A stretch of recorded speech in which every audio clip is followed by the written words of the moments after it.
authenticity frees you. Playing a part is just so exhausting, honestly, because when you have to keep showing up as a certain version of yourself, you're always worried about falling out of character. You're always worried about somebody seeing the real you by accident and then trying to do damage control. But at the end of the day, when you're authentic, you enable those who align with you to find you, and you are at peace and they are at peace. Welcome back to the Zawadi Within. This is part 2 of my authenticity topic. It's good to have you here. So, as I was saying, authenticity, being authentic comes naturally and it energizes you. When you're being yourself, when you're around people who you're comfortable with, you feel great, don't you? I mean, it's just relaxing. You don't feel like you have to play a part. You don't feel like you have to be somebody else because who you are is what's coming out naturally. And it just causes you to be at peace and allows who you really are to come shine through. And then you're not nervous. Like, like when people are goofing around with their friends or their family who they're really comfortable with, they may be nervous when they're on stage in front of people, but when they're with their friends, close friends and family, they're just so comfortable, and it's just like a good time for everybody. So that's one of the gifts of being authentic. Being authentic brings peace, because when you are authentic, it's like other people feel like they can be themselves around you. It's almost like a gift that you're giving them. You're opening yourself up and allowing those who align with you to find you, but you're also holding space for other people to feel like they can be themselves and be accepted when they are with you. Now, when you are authentic, it will cause some people to reject you. That is just part of it. And that's something that I've had to deal with recently and just learn to grow in, is just being okay with that. Some people that used to be closer to me have withdrawn themselves from me because we don't align. And even though it is uncomfortable, I know that maybe someday in the future they'll come back into my life. And if they don't, that's okay.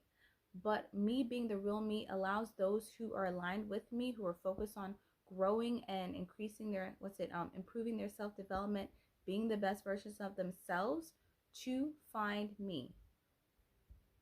We have a visitor. Say hi, Stefan. But back to the video. As I was saying, when we worry about other people's opinions, one thing I like to do is ask myself, when I'm 80 years old, will I care about what this person is saying? Like, seriously, will I care about their opinion? Because honestly, if someone gives us a negative opinion, in probably a few minutes or maybe a few days, they will completely forget about us. I really think it's honestly just like a few seconds. Most people are not bothered or interested in what we're doing in our lives. And finally, I asked myself, would it have been better to do what I wanted to do? And would me doing what I had originally planned to do make me proud? If the answer is yes, it would make me proud, then I do it anyway. Because me worrying about somebody else or holding myself back because of somebody else's opinion, honestly, is disrespectful to myself. And I hope you know that you holding yourself back from doing what you know that you are called to do, or what you believe that in your heart is right for you to do, is disrespectful to yourself, because you're communicating to yourself that you are not important. And we all are important. So at the end of the day, we may show up differently in the world. Someone may do something that I wouldn't do. But what's important is they're doing what they believe is aligning with them, and I'm doing what aligns with me. I don't have time to be worried about what other people do, and other people should not be concerned with how I live my life, as long as I know that it aligns with God, it aligns with what He has put in my heart, what I believe I'm meant to do. At the end of the day, that is all that matters. And I think that's also just part of truly being an adult, is owning who we are. That's true authenticity, owning who we are. We're grown, but we still fall into those roles that we had as children about worrying about certain people's opinions. And sometimes, yes, there are people in our lives, we love them, we care about them, but they have no right to dictate to us how we should live our lives. So I want to encourage you to be authentic, tap into who you really are.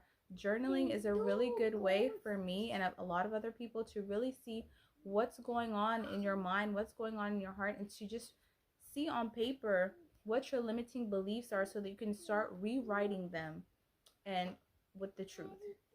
One of mine used to be that I'm shy and I don't want to speak up because I don't want to draw too much attention to myself, or other people may think I'm being stuck up. But I've come to the point in my life where I am so confident in shining in my true light And if that makes somebody else uncomfortable, that is their problem, not mine. I am responsible for being the best Zawadi that I can be, just like you are responsible for being the best you that you can be. What somebody else thinks is their problem. There's a song that's a them problem, but that's what it makes me think about. That's not your problem, that is theirs. So yes, I just want to encourage you to be the most authentic, real, beautiful version of you, and know that you are worthy and deserving of love. Be blessed and have a wonderful day. Bye.